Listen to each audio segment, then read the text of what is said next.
त्वमज्ञानतिमिरान्धस्य ज्ञानाञ्जनशलाकया चक्षुरुन्मिलितं येन तस्मै श्रीगुरुवे नमः। श्रीचैतन्यमनोभीष्टं स्थापितं येन भूतले स्वयं रूप कदा मह्यं ददाति स्वपदान्तिकं। जय श्रीकृष्ण चैतन्य प्रभु नित्यानंद श्री अद्वैत गदाधर श्रीवासादि गौरभक्तवृंद। हरे कृष्णा कृष्णा कृष्णा हरे हरे, हरे राम राम राम हरे हरे। हरे कृष्ण। सो आज का हमारा विषय क्या है? Pleasure Hunt. I think I hope कि आप सब लोग मेरे स्क्रीन को देख पा रहे होंगे अभी। तो today is our topic is pleasure hunt. So हम देखते हैं कि हम सबकी एक टेंडेंसी होती है कि वी वांट टू, जितना भी हम भोग कर सके इस भौतिक संसार के अंदर उतना हम भोग करना चाहते हैं।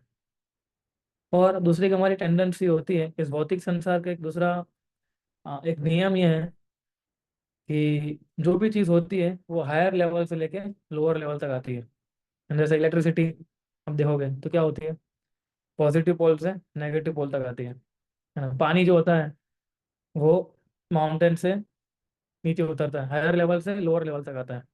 सिमिलरली उसी प्रकार से जो मनुष्य का जो विचार है, जो मनुष्य का समाज है, वो भी जैसे जैसे समय गुजरता गया वैसे वैसे उनका जो स्वभाव है वो भी बदलता गया। ये एक प्रकार से बोल सकते हैं कि डिग्रेड होता गया, है ना। जैसे एक एज हुआ करती थी, है ना, कि जिसके अंदर वीडियो सब कुछ भगवान को अरे पापा करो डेडिकेट कर देते थे, है ना। वीडियो करो त्याला एवरीथिंग, वीडियो बंद करो. जो कुछ भी था उनके पास सारी चीजें क्या करते थे, भगवान को डेडिकेट कर देते थे। ऐसे एक युग हुआ करता था। सारी चीजें भगवान ने उनको आ, जो भी एनर्जी दी थी, धन संपत्ति कुछ भी, वो सब कुछ उनको डेडिकेट कर लेते थे। जैसे ही सुवर्ण युग गया उसके बाद जो दूसरा युग आया उसके अंदर लोगों की चेतना और थोड़ी कम हो गई, है ना। फिर लोग क्या करते थे उस एज के अंदर, मान लीजिए वो द्वापर युग त्रेता युग आया, उसमें क्या करते थे, लोग एक सर्कल बनाते थे, सर्कल बनाते थे और पैसे से उछालते थे। तो जो सर्कल के अंदर गिरा वो किसका, वो भगवान का। और सर्कल के बाहर गिरा वो किसका, खुद का, है ना। तो थोड़ी कॉन्शियसनेस कम हुई। उसके बाद तीसरा युग आया तो मनुष्य की कॉन्शियसनेस और छोटी होने लगी। उन्होंने क्या किया, एक बीच में लाइन कर दी, लाइन कर दी और फिर पैसे उछाले।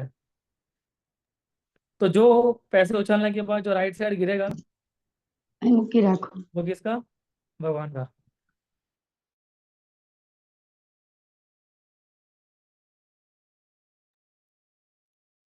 आप लोग सुन पा रहे हैं मुझे? Okay okay, yes. Thank you. क्या,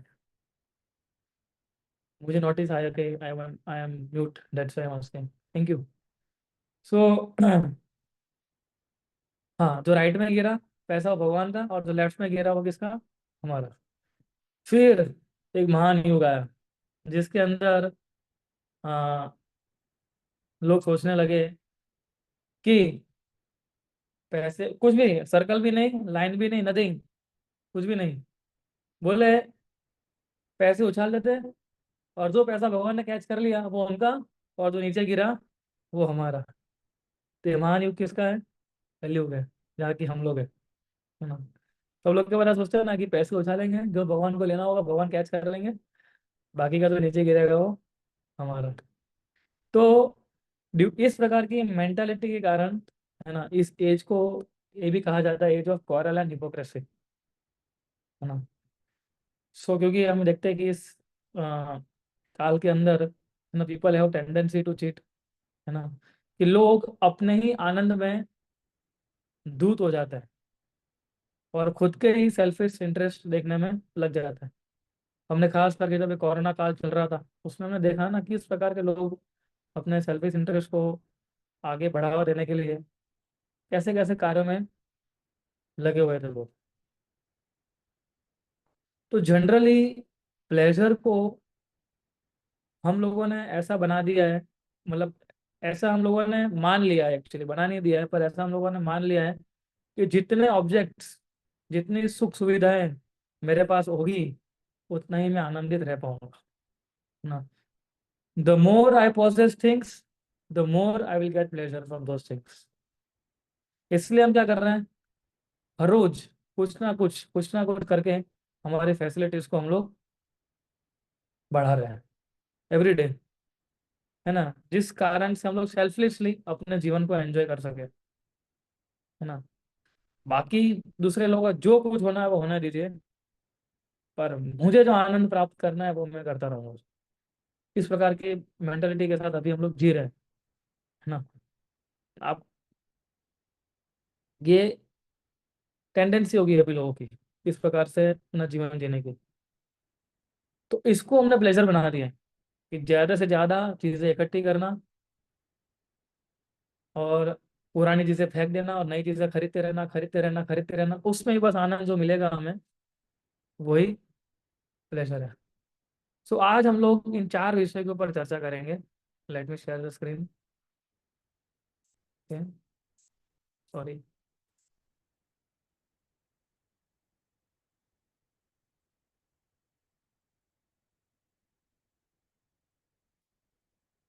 हम्म।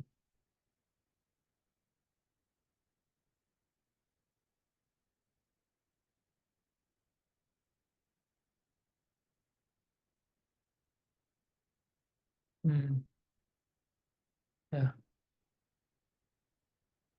सो आज हम लोग इन पांच विषयों के ऊपर चर्चा करेंगे आज, है ना। Number one is who is the one hunting for pleasure. Number two is why do we hunt for pleasure. Three is how do we hunt for pleasure, and what is the experience of the hunting, and what is the conclusion of all this efforts. कि कौन ये आनंद रूपी जीवन को के पीछे पड़ा हुआ है, हम क्यों, हमें आनंद चाहिए होता है हर बार, और हम आनंद प्राप्त करने के लिए क्या क्या करते हैं, और आनंद प्राप्त करने के लिए जो भी चीज करते हैं उसका एक्सपीरियंस क्या रहा, और इन सारी चीजों का कंक्लूजन क्या है। इन विषयों के ऊपर हम लोग आज थोड़ी चर्चा करने की कोशिश करेंगे। तो पहला क्या था, who is the one hunting for pleasure. आनंद प्राप्त करने के लिए कौन घूम रहा है ना, who is the one hunting for pleasure. तो प्रैक्टिकली हम देखें इस पूरे संसार के अंदर we all are hunting for pleasure, है ना। तो 84 लाख प्रकार की जो योनि है ना, उन सभी जीवों के अंदर एक ही गोल है, वो क्या है, प्लेजर, आनंद, आनंद में रहना। और everyone acts only for increasing one's own pleasure and decreasing one's misery। तो हम लोग इस मटेरियल भौतिक संसार के इन्फ्लुएंस में आके एक सर्टेन कंडीशन में रखे गए हैं, और हमेशा हम लोग चाहते हैं कि उन चीज़ों को हम अवॉइड करते रहें, है ना। एको अगर डिक्शनरी में देखेंगे तो हंट, हंट का मतलब बताया जाता है सीख, को ढूंढना, है ना। तो प्लेजर का मतलब होता है सेटिस्फेक्शन एंड जॉय, जहाँ पर हम पूर्ण संतुष्टि मिलती है और पूर्ण अति आनंद प्राप्त होता है हमें। तो हम सभी लोग चाहते हैं कि हम लोग हमारे आनंद को और विकसित करें, हम ज़्यादा से ज़्यादा हमारे जीवन जो जी रहे हैं उसमें संतुष्ट हो पाए। लेकिन दिक्कत क्या होती है कि हम ये कर नहीं पाते हैं, है ना। So who is the one hunting for pleasure, the answer is everyone in this material world is hunting for pleasure. हम में से हर एक व्यक्ति जो है वो ढूंढ रहा है। लेकिन वो क्यों ढूंढ रहा है, why do we hunt for pleasure. कि ऐसी क्या चीज़ है जो हमें फोर्स करती है हमेशा आनंद में रहने के लिए। ऐसी क्या चीज़ है, ऐसा क्या कंसेप्ट है जो हमेशा हमें तत्पर लाता है कि हम लोग हमेशा आनंद की खोज में रहे। सो श्रीमद् भागवतम के पहले स्कंद के पहले अध्याय के 12वें श्लोक के अंदर एक अच्छा शब्द यूज किया गया है, वो है आनंदमयो ध्यासत। कि every soul by nature is pleasure seeking. हमने तीसरे जीएस में आप लोगों ने सुना होगा, क्या सुना था आप लोगों ने कि हम ये शरीर नहीं है, हम आत्मा है। काफी सारे लॉजिक और रीजनिंग के साथ हमने ये पूरा समझने की कोशिश की थी, that I am not this body and I am spirit soul. So ये आत्मा का स्वभाव है हमेशा आनंद में रहना, है ना। जो आत्मा का जो शाश्वत स्वभाव है, the eternal nature of soul is what is that, blissful, full of knowledge and क्या है वो, तो सच्चित आनंद और हमेशा खुश रहना। तो क्योंकि हमारी वृत्ति आत्मा की कि हमेशा खुश रहना चाहते हैं, इसलिए हम लोग हमेशा हर एक जगह पे जब जाते हैं तो हम क्या ढूंढते हैं, उसको एक ब्लिसफुल सिचुएशन क्रिएट हो जाए हमारे लिए, और ऐसी सिचुएशन रहे कि जिसमें हम हमेशा आनंदित रह सकें ना। सो जिस प्रकार से सूर्य और चंद्र कितने इफल्जेंट होते हैं, उसी प्रकार से आत्मा जो है वो भी एक इफल्जेंट है, और वो भी एक ब्लिसफुल स्टेट में होती है ना। लेकिन क्योंकि आत्मा ने शरीर धारण किया हुआ है, बिकॉज ये ग्रॉस बॉडी जो है पंच महाभूत का बना हुआ, आत्मा ने क्योंकि ये शरीर धारण किया है, इसलिए वो रियल ब्लिसफुल कंडीशन में आ नहीं पाता है। और इसी इल्यूजन के कारण वो अपने आप को शरीर मानने लगता है। यानी अब तक हम लोग देख रहे थे, हम अपने आप को शरीर ही मान रहे थे, है ना। तो डिपेंडिंग ऑन द बॉडी, जैसे हमने बताया 84 लाख प्रकार की योनि है ना। तो डिपेंडिंग ऑन द बॉडी, उसको किस प्रकार की बॉडी मिली है ना। तो उसमें वो एंडेवर करता है आनंद खोजने के लिए। हमें मनुष्य के शरीर मिला है, तो हमारे एंड से हम ये प्रयास कर रहे हैं कि हम किस कैसी कैसी चीजों में हम लोग आनंद प्राप्त कर सकें, है ना। सो इसलिए आत्मा जो है अपने आप को मिक्स आइडेंटिफाई करता है मैटर के साथ, है ना। इसलिए जहां जहां वो प्लेजर ढूंढने जाता है वहां उसको दुख मिलता है बाद में। इसलिए हर एक जीव के अंदर ये आनंद करने वाली वृत्ति आपको मिलेगी, because this is the blissful nature of the soul. क्योंकि आत्मा का स्वभाव ही ऐसा है, इसलिए आपको हर एक परिस्थिति के अंदर आपको ये मिलेगा, है ना। दूसरा, how do we hunt for pleasure, है ना। हम कैसे हंट करते हैं। सो अगर हम फिजिकल प्लेटफॉर्म पे देखने जाएंगे तो हम लोग चार तरीके से अपने आप को खुश रखने की कोशिश करते हैं, है ना। उसमें नंबर वन क्या है, सेंस प्लेजर, है ना, सेंसुअल प्लेजर। कि जो इंद्रियों के द्वारा जो हमें आनंद मिलता है, उसको हम खोजने की कोशिश करते हैं, है ना। अ, जो भी हमारे आँख है, हमारा नाक है, फिर हमारी जीवा है, हमारी त्वचा है, हमारे अनेक इंद्रिया जो है, उससे हम कोशिश करते हैं कि इन इंद्रियों का उपयोग करके कैसे हम लोग आनंदित रहे, है ना। जैसे आंख जो होती है, हमेशा उसको ब्यूटीफुल चीजें देखने को पसंद आती है। कान जो होते हैं, उसको हमेशा अच्छी अच्छी चीजें सुनने के अच्छी अच्छी चीजें सुनने के लिए उसको तत्परता रहती है। क्यों? Because it is nature of the senses to seek gratification from various types of objects.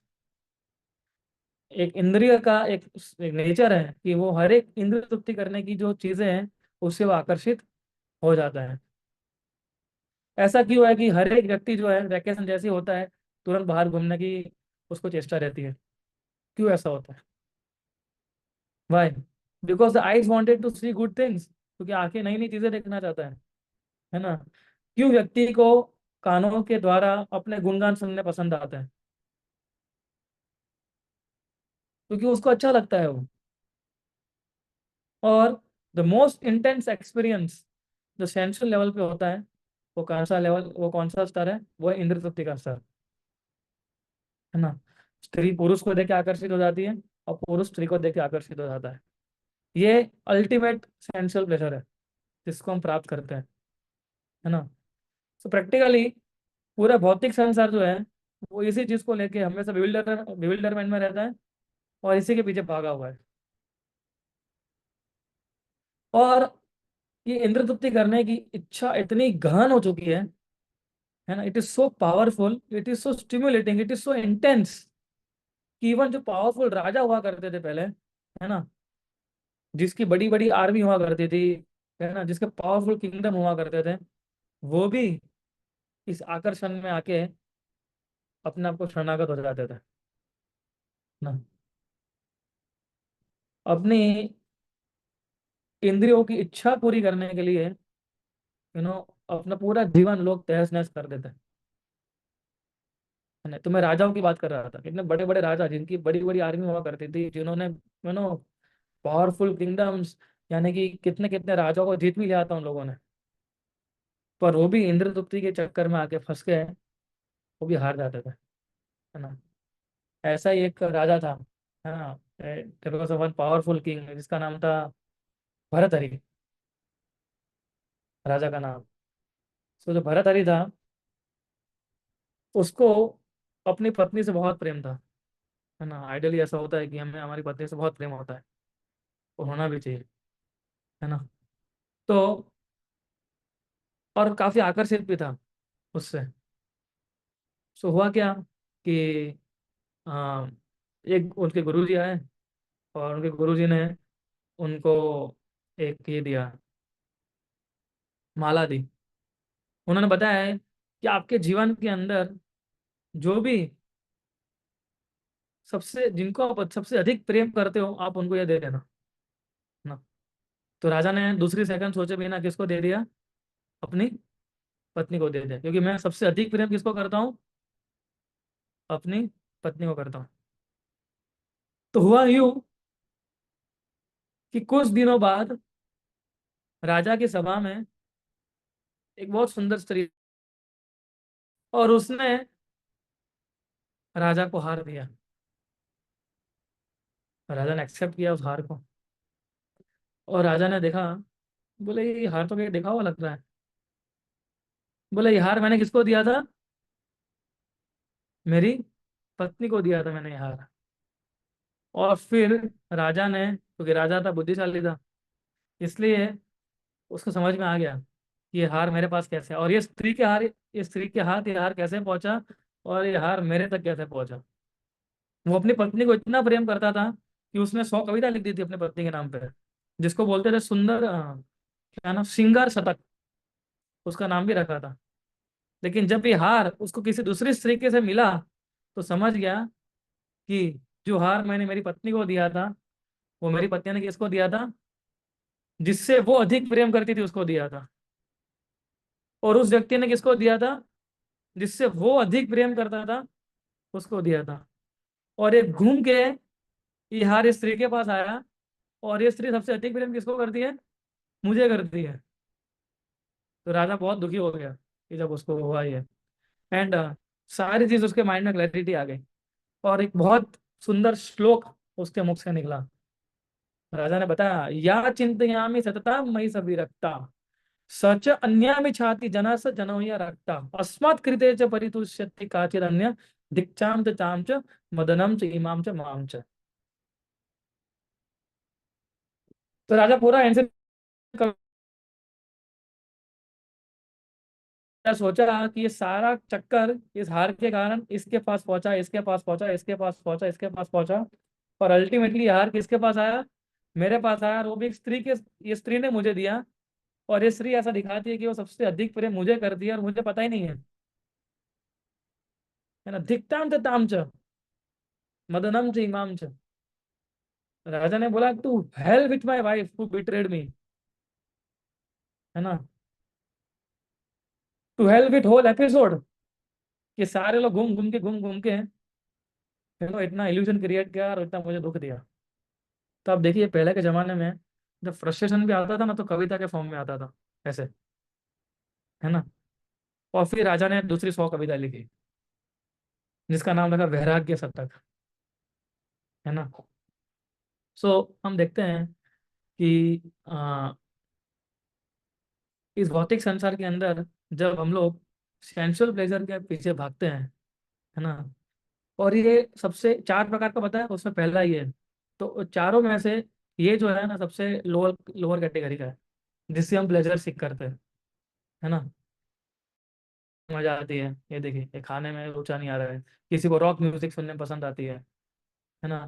किसी को पुरुष और स्त्री के संग आप लेन देन जो करते हैं, पुरुष स्त्री के पास जाती है, पुरुष स्त्री के पास अपना प्रेम व्यक्त करने के लिए जाता है, स्त्री पुरुष के पास अपना प्रेम व्यक्त करने के लिए जाती है। तो this all comes in sensual pleasure, right. So ये सेंसुअल प्लेजर हो, उसके ऊपर आता है प्लेजर ऑफ द माइंड, मन से मिलता हुआ आनंद। जैसे कुछ लोग कविताएं लिखते हैं, है ना, तो वो कितना आनंद आता है, मन से आनंद आ रहा है वो, है ना। They take pleasure from mind. अभी जिसको, जैसे फॉर एग्जांपल ऐसा कोई व्यक्ति है कि जिसको कविता में रुचि नहीं है, तो वो आनंद नहीं ले पाएगा इस चीज के अंदर। लेकिन जिसको रुचि है कविता लिखने में, तो पहाड़ों के पास जाता है, नदी के पास जाता है, और वहां बैठ के आराम से सोच सोच के कविताओं को, हर एक शब्द चुन चुन के कविताएं लिखता है वो, है ना। This is pleasure of the mind. पर आप देखिए कि ये जो मन से मिलता हुआ जो आनंद है, वो इंद्रियों से मिलता हुआ आनंद से थोड़ा ऊपर है ये, है ना। लोगों को हम देखते हैं कि स्पोर्ट्स देखने में कितनी रुचि होती है ना। उसके अंदर भी क्या होता है, मन से ही तो उनको आनंद मिल रहा है ना।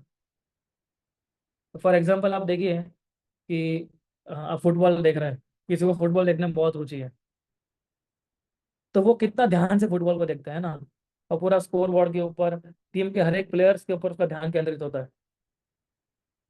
और जिसको फुटबॉल में रुचि नहीं है, वो आके बैठता है, वो क्या सोचता है, वो जब फुटबॉल को देखता है वो ये सोचता है कि भाई 22 प्लेयर है टोटल, 11 प्लेयर इस टीम के, 11 प्लेयर इस टीम के, और सारे के सारे लोग एक बॉल के पीछे पड़े हुए हैं, है ना। सब लोग एक ही जो बॉल है उसको किक मारते रह रहे हैं, और उसको समझ नहीं आ रहा है कि फुटबॉल चीज क्या है। तो वो क्या सोचता है कि बोले ये क्या झगड़ने की जरूरत है एक बॉल के पीछे, बोले 22 प्लेयर है, 22 प्लेयर को सबको एक एक बॉल दे दो, सब खुश हो जाएंगे। लेकिन जिसको फुटबॉल देखने में आनंद आता है वही समझ सकता है ना कि वही गेम का पूरा आनंद ले पाता है। So the pleasure from the mind is far more better than pleasure from the senses. So इस प्रकार से हम आनंद ढूंढते रहते हैं ना। कुछ लोग इंद्रिय तृप्ति करने में आनंद ढूंढते रहते हैं, कुछ लोग कविता लिखने में, कुछ लोग गेम देखने में, है ना। सो इसलिए उसके बाद आता है इंटेलेक्चुअल प्लेजर, बुद्धि से, बुद्धि का प्रयोग करके मिलता हुआ आनंद। जैसे फॉर एग्जांपल चेस हो गया, है ना। सो ये चेस गेम जो है, 2 2 3 3 घंटे तक आमने और सामने जो व्यक्ति होते हैं दोनों बैठे होते हैं, है ना, ऑलमोस्ट। और उन दोनों को ये मालूम होता है कि चल के आ रहा है अंदर, है ना। और उनको आनंद आ रहा है, 3 3 घंटे तक आदमी खड़े नहीं होते हैं जब वो चेस खेलते हैं तब। क्यों? बिकॉज उनको आनंद आता है ये खेलने में, उसमें बुद्धि का प्रयोग करना पड़ता है, और इसलिए उसको इंटेलेक्चुअल प्लेजर बोलते हैं, है ना। सो जैसे कोई व्यक्ति कंप्यूटर पे काम करता है, या कोई मैथमेटिकल प्रॉब्लम सॉल्व करने के लिए बैठता है, तो उसको कितना आनंद आता है, वो सब कुछ भूल जाता है, खाना पीना सब कुछ भूल जाता है। जैसे वैज्ञानिक होते हैं, है ना। I know one person is scientist, और उसको आप 15 15 16 16 घंटे वो काम करता है, और फिर भी थकता नहीं है वो। क्यों? क्योंकि अपना बुद्धि से उसको आनंद मिल रहा है। उसको ना सेंसुअल प्लेजर चाहिए, ना मन का आनंद चाहिए। और उसका सबसे बड़ा उदाहरण जो है वो हम ये दे सकते हैं कि जैसे फॉर एग्जाम्पल ये बाजू में जो स्क्रीन में है ना, ये मैनहट्टन ब्रिज है ना। तो मैनहट्टन ब्रिज बहुत फेमस था, आई थिंक 1868 में इसको बनाया गया था। तो सब लोग बोल रहे थे कि मैनहट्टन ब्रिज को बनाना नामुमकिन है, कि जो मैनहट्टन को न्यूयॉर्क के साथ जोड़ता है, इम्पॉसिबल है इसको बनाना। लेकिन जिसने इसको बनाया, जिसका नाम था वॉशिंगटन रॉबलिंग, सॉरी जॉन रॉबलिंग, और उसका बेटा था वॉशिंगटन रॉबलिंग, वो बाप बेटे ने सोचा कि हम लोग इसको बनाएंगे, है ना, हम लोग इसको फुलफिल करेंगे, ये जो हमने सोचा है उसको। तो उन लोगों ने पूरी इंजीनियर की टीम इकट्ठी की और ब्रिज का काम शुरू किया। तो आप नहीं मानेंगे, वो ब्रिज का काम तो शुरू हो गया, लेकिन साइड पे कुछ एक्सीडेंट हुआ, तो उसमें जॉन रॉबलिंग जो थे वो तो गुजर गए, और वॉशिंगटन रॉबलिंग जो उनका बेटा था वो क्या हो गया, अपाहिज हो गया, और ये पूरा प्रोजेक्ट पूरा ठप हो गया। क्योंकि सारे इंजीनियर्स होते हैं, उनमें से किसी को पता ही नहीं था कि हमें आगे करना क्या है, क्योंकि बाप और बेटे दोनों ही जानते थे करना क्या है। तो वॉशिंगटन रॉबलिंग बहुत बुद्धिशाली व्यक्ति था। उसने अपने हाथ की जो मूवमेंट होती है, फिंगर्स की, उस मूवमेंट को लेके अपनी पत्नी के साथ बैठ के उसने कम्युनिकेशन चैनल शुरू किया। यानी वो अपनी पत्नी के कंधे के ऊपर ऐसे टैप करता था उंगलियों से, और इस प्रकार से कम्युनिकेशन शुरू किया उसने। तो फिर से वो इंजीनियर की टीम बुलाई गई, बिठाया गया, और अपने पत्नी के कंधे पे हाथ रख के टैप करते करते करते करते उसे सारे इंजीनियर्स को गाइड किया कि ऐसे ब्रिज को बनाना है हमें। और 10 साल लगे थे इस ब्रिज को बनाने के लिए, लेकिन अल्टीमेटली ब्रिज कंप्लीट हुआ था। So now you can imagine the power of intellectual pleasure, I mean intelligence, कि जो बुद्धि का पावर क्या है। उसके सारे अंग वो हो गए थे, अपाहिज हो गया था, खाली उसकी बुद्धि चल रही थी, और बुद्धि का प्रयोग करके उस व्यक्ति ने पूरा ब्रिज कंप्लीट किया। तो some people get pleasure from using their intelligence, और इससे भी ऊपर आता है प्लेजर ऑफ द ईगो ना। हमने बहुत सारे लोगों को देखा है ना हिमालय जाते हुए, कितने सारे लोग जाते हैं हिमालय, और फिर एकदम माउंट एवरेस्ट की चोटी के ऊपर पहुंच जाते हैं और झंडा गाड़ते हैं, है ना, कि देखो मैं माउंट एवरेस्ट को पार कर लिया है मैंने। तो ये जो इससे जो आनंद प्राप्त होता है हमें, प्लेजर ऑफ द ईगो, वो आनंद एक अलग ही प्रकार का होता है। जब हम अचीव करते हैं हमारे जीवन के अंदर कोई भी चीज जिससे हमारा ईगो सेटिस्फाई होता है, वो आनंद सारे आनंद से ऊपर हो जाता है। लेकिन अगर हम देखेंगे सारे प्लेजर जो है, सारे आनंद जो है, वो हमारे फिजिकल और सटल लेवल पे है ना। फिजिकल और सटल लेवल, सटल यानी सूक्ष्म रूप से, ये सारे भौतिक आनंद है जो हमारे शरीर के ऊपर आधारित है और हमारे मन के ऊपर आधारित है। तो एक चीज हमें समझनी पड़ेगी इसके अंदर, कि प्लेजर और पेन जो है वो साथ में आता है ना। इसलिए ये सारी चीज प्राप्त करने के बाद हमारा एक्सपीरियंस क्या होता है, इन सारी चीजों को अगर हम करेंगे, मैंने 4 चीजें हमने डिस्कस की अभी, है ना, इन सारी चीजों को प्लेजर मिलता है जब हमें, तो उसका एक्सपीरियंस क्या होता है हमारा। तो एक्सपीरियंस जो है बहुत इंटरेस्टिंग होता है ना। कि जब पहला एक्सपीरियंस हमारा ये होता है कि जब भी हम किसी भौतिक सुख के पीछे भागते हैं, है ना, वो पहले पेनफुल होता है और फिर हमें सुख प्रदान करता है वो, है ना। जैसे फॉर एग्जाम्पल पढ़ाई करनी है, तो पढ़ाई करने के लिए कितनी मेहनत करनी पड़ती है हमें, थोड़ा पेनफुल भी होता है, लेकिन बाद में हमें आनंद होता है। सो लोगों को कॉन्ट्राडिक्टरी लगता है कई बार ये, कि how can a pleasure can be painful. तो पेन और प्लेजर यानी सुख और दुख एक ही सिक्कों के दो पहलू है, ट्विंस जैसे है वो। जैसे आपको अगर आनंद की अनुभूति होती है, सुख की अनुभूति होती है, तो तुरंत ही पेन जो है वो आपके राह देखे हुए बैठा हुआ है, दुख जो है। इसलिए भगवान बहुत अच्छा श्लोक बताता है ये, भगवत गीता के अंदर 5वें अध्याय के अंदर, है ना। यही संस्पर्श चाह होगा, दुख योनाय एवते, आद्य अंतवंत कौन्तेय, न तेषु रमते बुधा।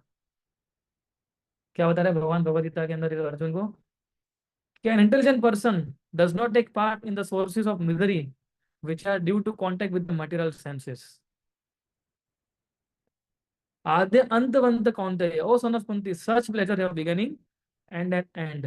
And so the wise man, न तेषु रमते बुधा, है ना। तो बुद्धिशाली व्यक्ति बुधा, न तेषु रमते बुधा, तो बुद्धिशाली व्यक्ति है वो इसमें नहीं पड़ता है। संस्पर्श ज्ञाप होगा, यानी जो सुख हमें इस भौतिक इंद्रियों के द्वारा मिलता है, वो अल्टीमेटली हमें दुख भी देता है। दुख ही होना ये बात है। आद्य अंतवंत कौन था ये, भगवान बता रहे हैं कि उसका एक शुरुआत भी होता है और उसका एक एंडिंग भी होता है। और ये सारी हम लोगों ने एक्सपीरियंस की होगी, है ना। सुख और दुख एक सिक्के के दो पहलू के समान है। सो आप देखिए, और तीसरा एक प्रश्न ये भी होता है कि how much pleasure can we enjoy. हम कितना प्लेजर एंजॉय कर सकते हैं ना, कितना एंजॉय कर सकते हैं आप बताइए। क्या हम एंजॉय करते रहेंगे करते रहेंगे करते रहेंगे। एंड दूसरा प्रश्न होता है how long can we enjoy, how much pleasure can we enjoy. आप लोगों ने अभी जीरोस अटेंड किया तो उसके अंदर कर्मा की फिलोसफी बताई गई थी उसके अंदर। तो एक उदाहरण लेते हैं कि जैसे गाय है, उस गाय को किसी पोल के साथ बांधा गया है। तो जब गाय को उस पोल के साथ बांधते हैं तो एक लिमिट हो जाती है, उस लिमिट तक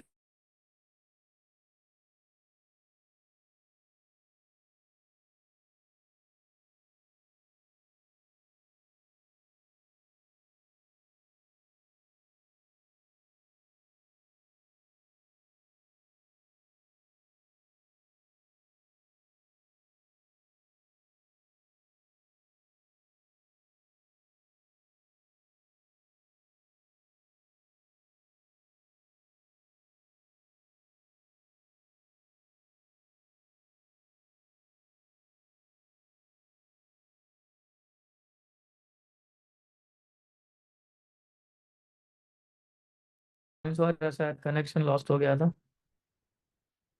ओके, या बैक टू द पॉइंट, कि जैसे मैं गाय का उदाहरण दे रहा था आप लोगों को। तो गाय जो है वो इतना ही आगे तक जा पाएगी जितना उसको रस्सी से बांधा हुआ है। उसी प्रकार से हमें भी कर्म की रस्सी से बांधा हुआ है। हम इतना ही सुख का आनंद भोग कर पाएंगे जितना हमको अलाउड है ना। फिर हम कितना ही मेहनत करें उससे आगे हम लोग आनंद नहीं ले पाएंगे। And how long can we enjoy,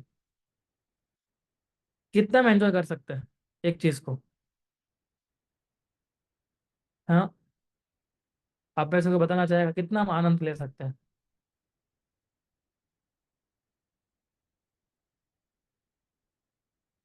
how long can we enjoy.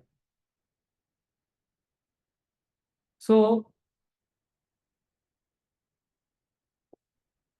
हम देखते हैं, एक उदाहरण फिर से लेता हूँ कि बॉम्बे बॉम्बे में एक बहुत बड़ा बिजनेसमैन है जिसकी अनेक होटल है ना। तो बताते थे वो कि जब वो बॉम्बे आए थे तो पहले वो एक वेटर के रूप में काम करते थे एक रेस्टोरेंट के अंदर। और जब वो वेटर के रूप में काम करते थे तो उनको मिठाई बहुत अच्छी लगती थी, गुलाब जामुन, है ना। तो बहुत गुलाब जामुन खाते थे वहां पर वो, है ना, चूरा चूरा के भी खाते थे। तो वो सोचते थे कि जब मैं बहुत बड़ा आदमी बन जाऊंगा तो मैं बहुत सारे गुलाब जामुन खाऊंगा। और एक्चुअली में बड़े आदमी बन भी गए थे वो, है ना। He became big person also. लेकिन क्या हुआ, बड़े आदमी तो बन गए लेकिन उनको डायबिटीज की बीमारी हो गई। अब बताइए, अभी क्या वो गुलाब जामुन खा पाएंगे। उनके पास सारा धन है, सब कुछ है, लेकिन क्या वो गुलाब जामुन खा पाएंगे। नहीं खा पाएंगे, है ना। सो हमारी भी सर्टेन लिमिट होती है, वहां तक हम एंजॉय कर सकते हैं, उसके बाद हम एंजॉय नहीं कर सकते, है ना।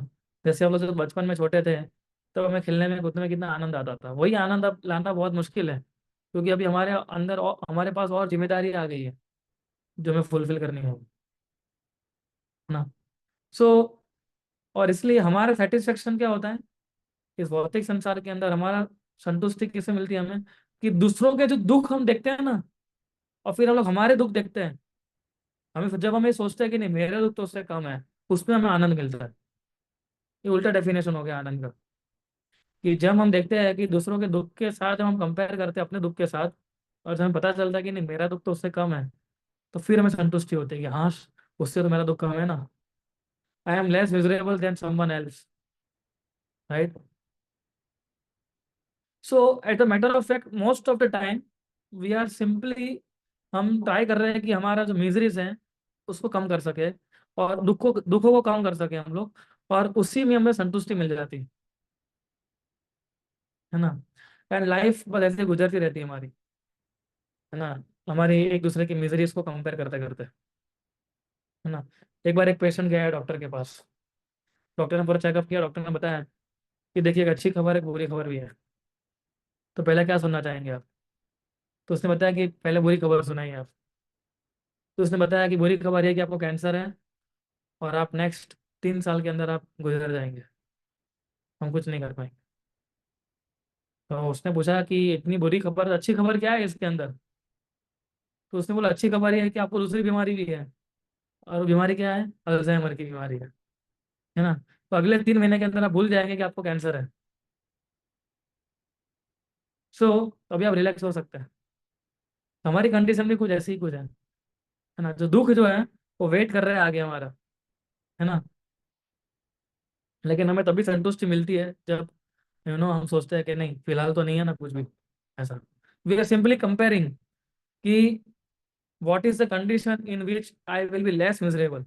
ऐसी कौन सी कंडीशन है जहां पर मैं कम से कम दुख भुगत सकता हूँ। सो इसमें इसके अंदर कुछ पॉजिटिविटी नहीं है। So material pleasure is painful, ये हमें समझना पड़ेगा। And material pleasure is also addicting, है ना। एडिक्टिंग है कि नहीं है? हमें मोबाइल देखने में कितना आनंद आता है, रील्स देखने में कितना आनंद आता है, लेकिन फिर उसको छोड़ ही नहीं पाते हम लोग। लोगों को सिगरेट पीने में कितना आनंद आता है, लेकिन वो छोड़ ही नहीं पाते बात। लोगों को शराब पीने में कितना आनंद आता है, लेकिन वो छोड़ ही नहीं पाते, है ना। तो ये एडिक्टिंग नेचर है मटेरियल प्लेजर का, है ना। आप देख लीजिए कोई भी आप गेम, अगर आप मोबाइल में गेम खेलेंगे तो एडिक्शन हो जाता है उसका, है ना। सो ये नहीं भूलना चाहिए हमें कि मटेरियल प्लेजर हमें एक एडिक्शन में ले जाएगा। और हम लोग आप देखेंगे कि इंस्पाइट ऑफ नोइंग, कई बार हमें मालूम भी होता है कि अगर ये चीज़ मैं करूँगा तो इससे मुझे ये दुख प्राप्त होगा, ये चीज़ करूँगा तो मुझे आगे जाके कुछ इसका उद्धार, मेरा कुछ उद्धार नहीं होने वाला है। लेकिन फिर भी हम लोग करते ही है ना। क्योंकि अभी हम लोग उसकी लत लग चुकी है अभी हमें। हमें बस एक ही चीज़ दिखती है कि मैं कैसे अपना अपना जीवन में बस खाली एंजॉय करता रहूँ मैं। So one does not know, और कई बार उसको बाहर भी निकालना होता है। कई बार लोग चाहते हैं कि मैं स्मोकिंग से बाहर निकलूं, कई बार सोचते हैं कि मैं शराब पीने की आदत उससे बाहर निकलूं, कई बार लोग सोचते हैं कि मेरी खराब आदत है उससे बाहर निकलूं मैं, है ना। लेकिन उनको प्रोसीजर नहीं मालूम होते कैसे बाहर निकले अभी, क्योंकि he has become completely slave. वो अभी उस नशे के अधीन हो चुका है वो। And a slave is always miserable. और जो व्यक्ति किसी चीज के ऊपर अधीन हो जाता है अधिक प्रकार से, तो वो दुखी हो जाता है ना। लेकिन हमें याद रखना चाहिए कि in spite of any addiction there are ways to come out of it, है ना। अगर आपको किसी प्रकार का एडिक्शन है तो उससे बाहर निकाला जा सकता है, और तब ये कृष्ण भक्ति आती है पिक्चर में, है ना। इसलिए इस कृष्ण भावना और को सीरियसली लेना तब जरूरी हो जाता है ये। Because going for material pleasure is also risky business, है ना। ये भी एक रिस्की बिजनेस है, भौतिक संसार के पीछे भागना। सो रिस्की कैसे है? How it is risky? आप देखिए, स्लाइड दिखाता हूँ। हाँ, ये जो कैसा रिस्क ले रहा है कि नहीं ले रहा है ना। लोग आप, है ना, ये तो खाली उदाहरण है। लोग ऊंचा ऊंची चीज़ों से कूदने में मजा आती है ना। सो भाई इसमें क्या आनंद है बताइए? अगर कोई दोरी बोरी टूट गई तो सीधा गिर जाएगा ना वो। आजकल लोग रील रील बनाने के लिए भी कितने लोग अपनी जान गंवा देते हैं, जस्ट एक अपना एक वीडियो बनाने के लिए, अपना एक फोटो करने के लिए लोग कितनी अपनी जान ले लेते हैं।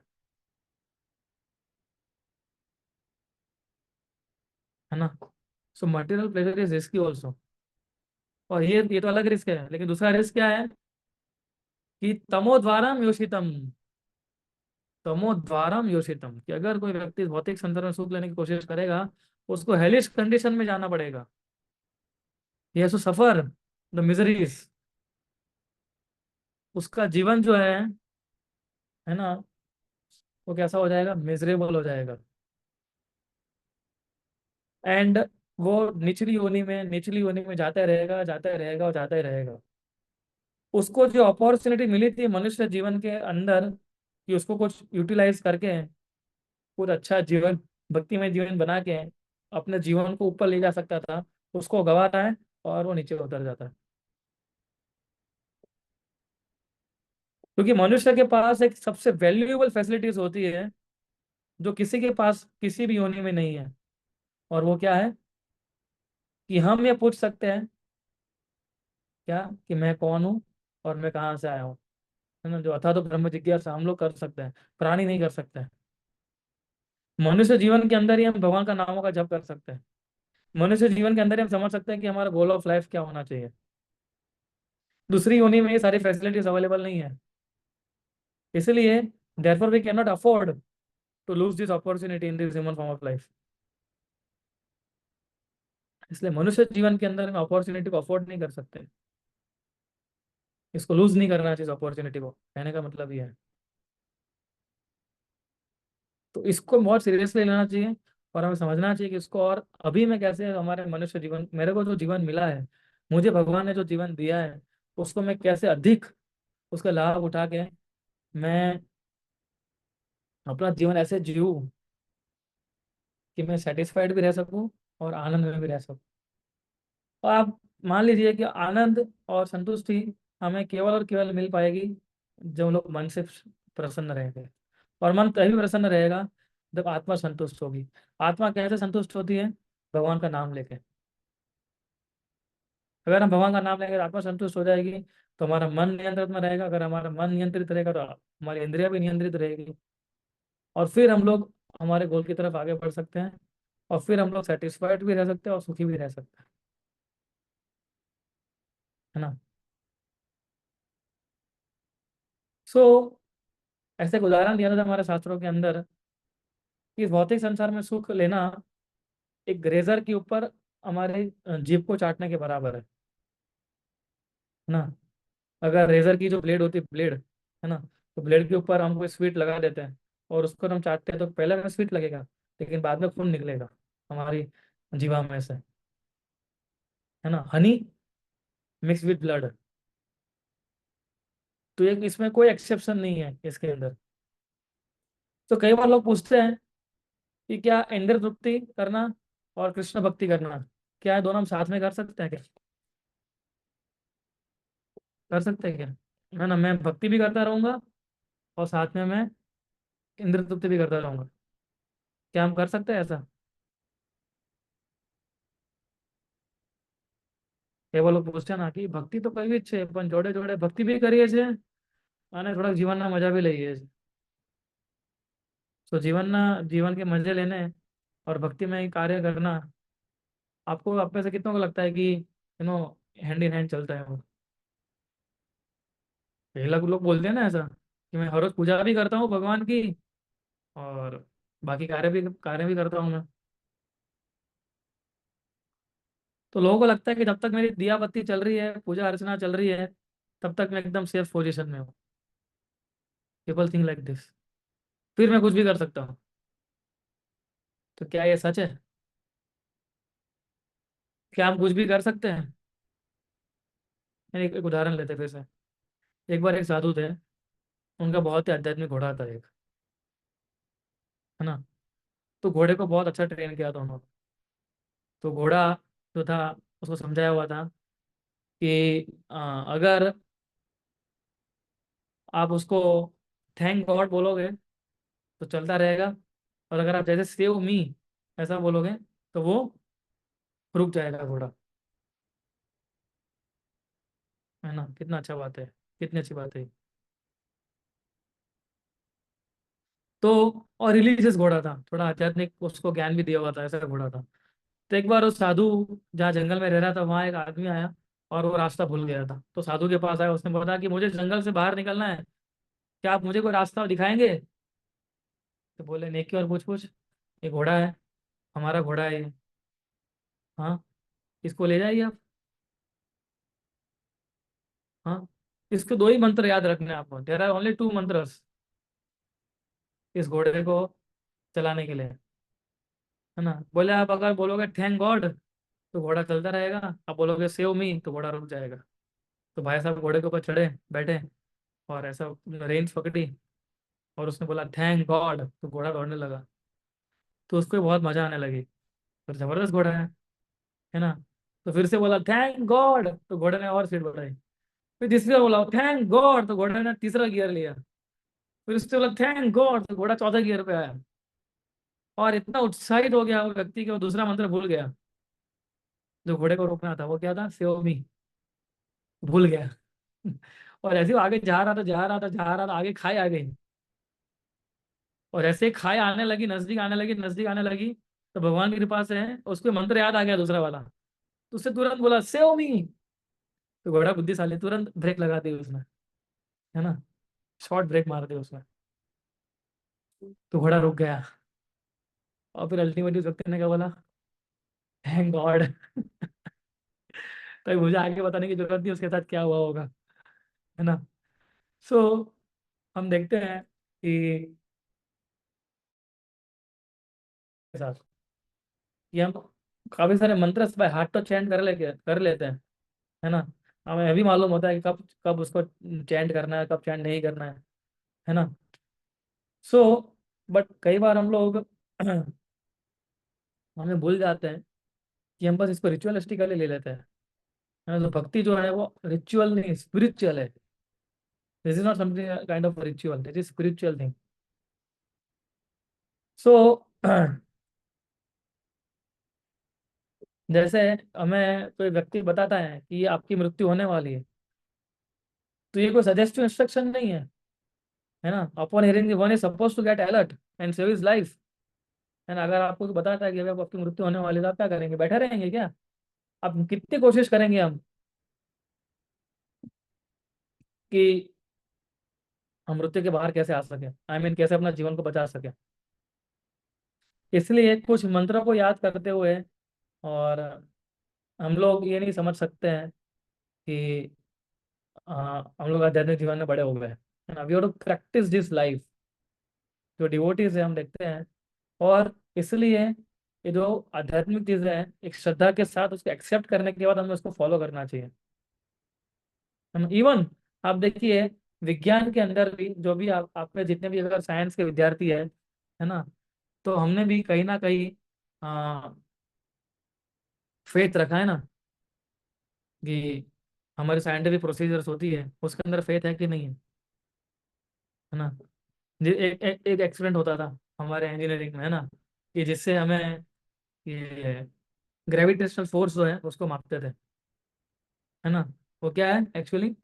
न्यूटन की वैल्यू क्या है? 9.8 है ना। तो कई बार क्या होता था, हमें एक्सपेरिमेंट करना होता था, तो हम एक्सपेरिमेंट करते थे।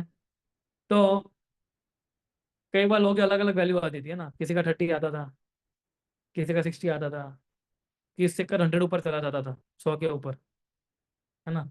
एक स्टूडेंट का, है ना, 10.3 आया। एक स्टूडेंट का 10.3 वैल्यू। तो एकदम कूदने लगा, कूदने लगा, कूदने लगा जोर जोर से, बोले देखो मैंने 10.3 ला दिया, मैंने 10.3 वैल्यू आ गई, मैंने एक्सपेरिमेंट सक्सेस कर दिया। तो उसके फ्रेंड ने बोला बैठ जा तू, न्यूटन बाबा ने क्या बोला है? ग्रेविटी की वैल्यू क्या है? 9.8। तो कितना भी कूदेगा तेरे को 9.8 तक ही लाना पड़ेगा उसको। तो कई बार एक्चुअली विज्ञान की चीज़ों के अंदर भी हमारा फेथ है, श्रद्धा है। तो फिर हमारे आध्यात्मिक चीज़ों में श्रद्धा क्यों नहीं होती हमारी? बताइए। तो फिर हमारी आध्यात्मिक चीज़ों के अंदर हमारी रुचि क्यों नहीं होती?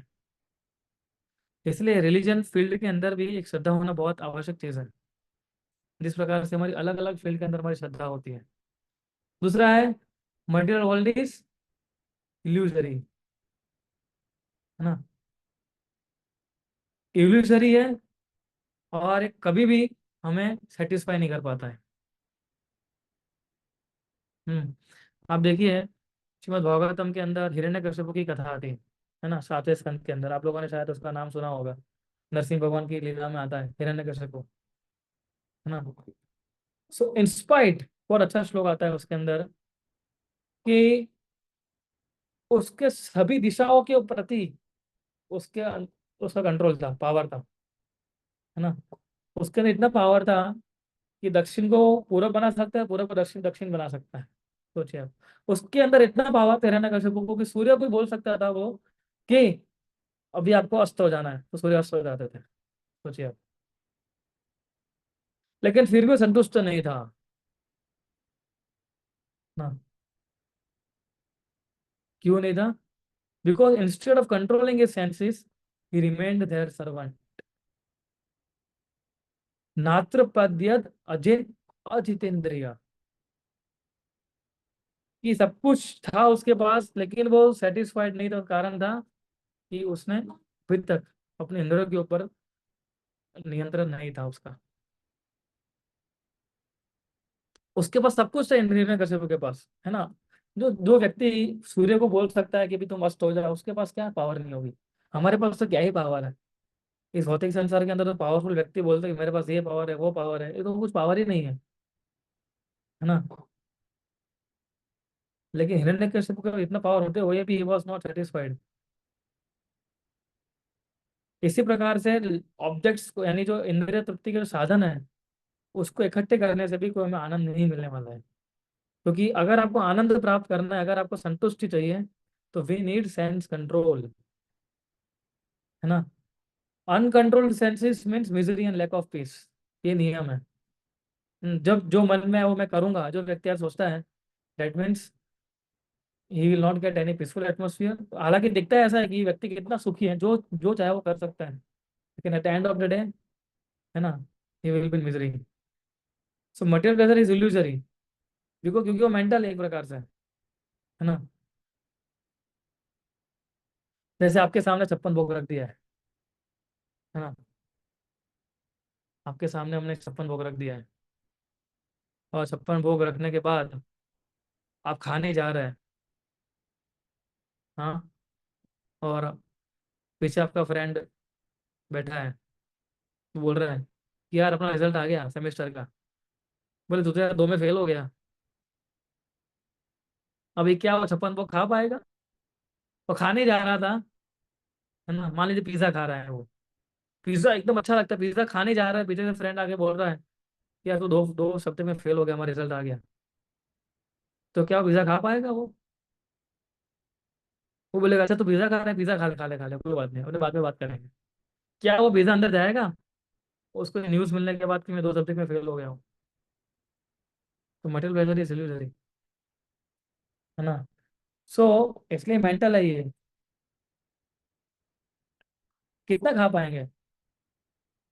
तो प्लेजर ऑफ पिज्जा में नहीं था, प्लेजर कहाँ था? मन के अंदर था। अभी मन डिस्टर्ब हो गया, इसलिए अभी उसके सामने पिज्जा रखो, कुछ भी रखो, उससे कभी संतुष्ट तो नहीं होने वाला है वो, है ना।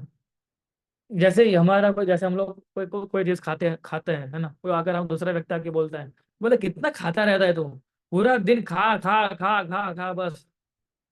इतना तो कौन खाता है? जानवर की तरह खा रहा है तू। कोई व्यक्ति आपको ऐसा बोल के चला जाए, आपको खाने में मन लगेगा? बिल्कुल मन नहीं लगेगा हमारा, है ना।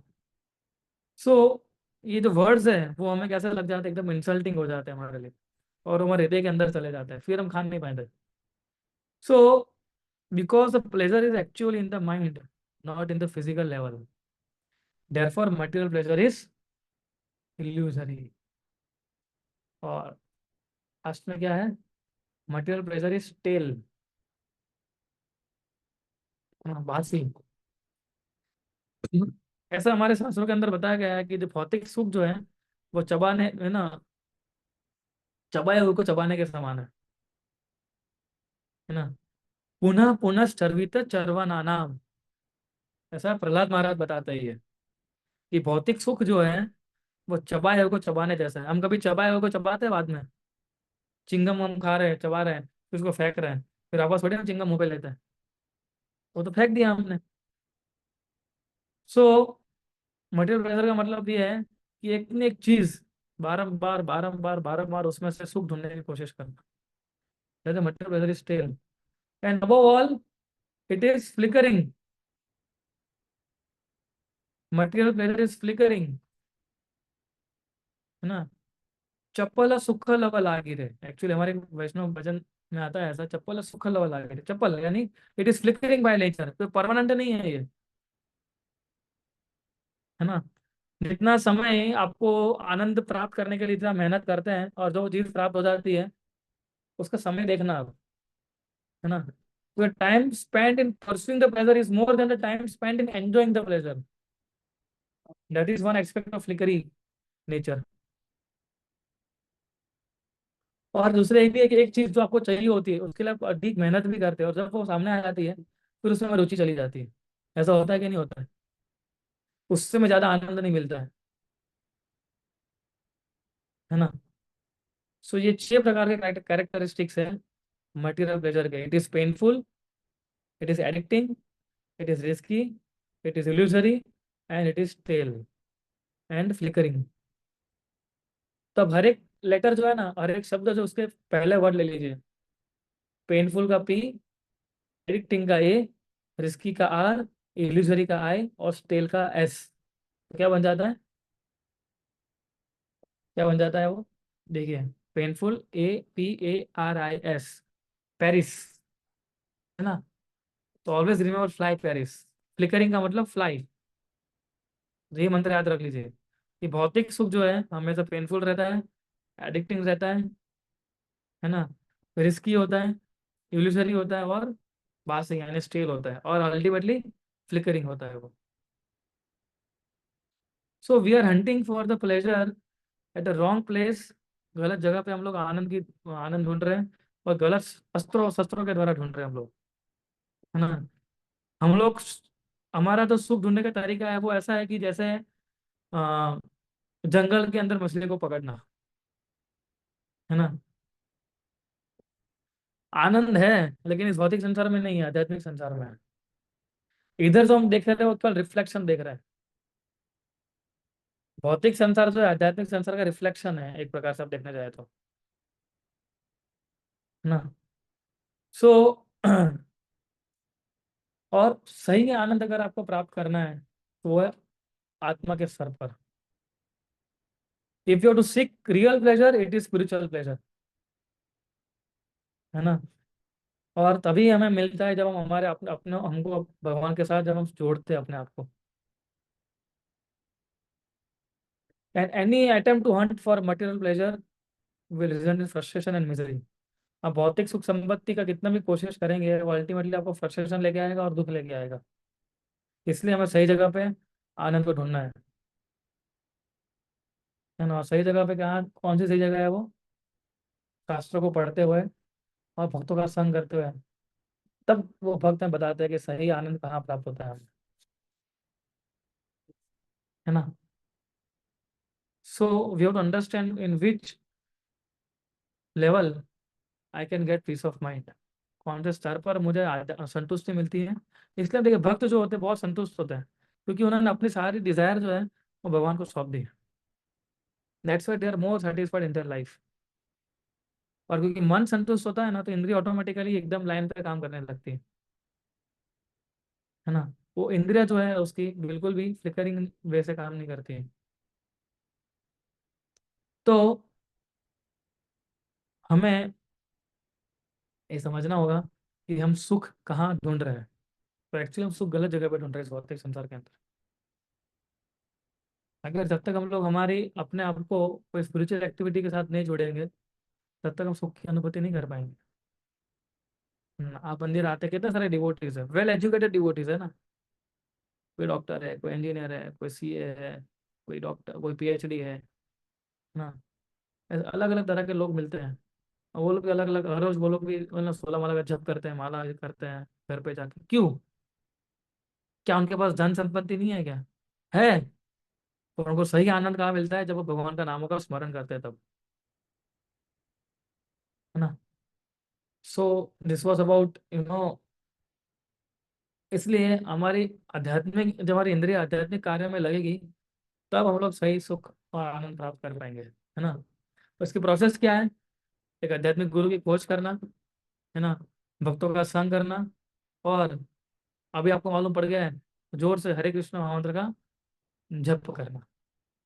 इससे आपका सारा प्रॉब्लम जो है वो दूर हो जाएगा। ठीक है। या so I think I can end here. So thank you very much आज का क्लास सुनने के लिए। एंड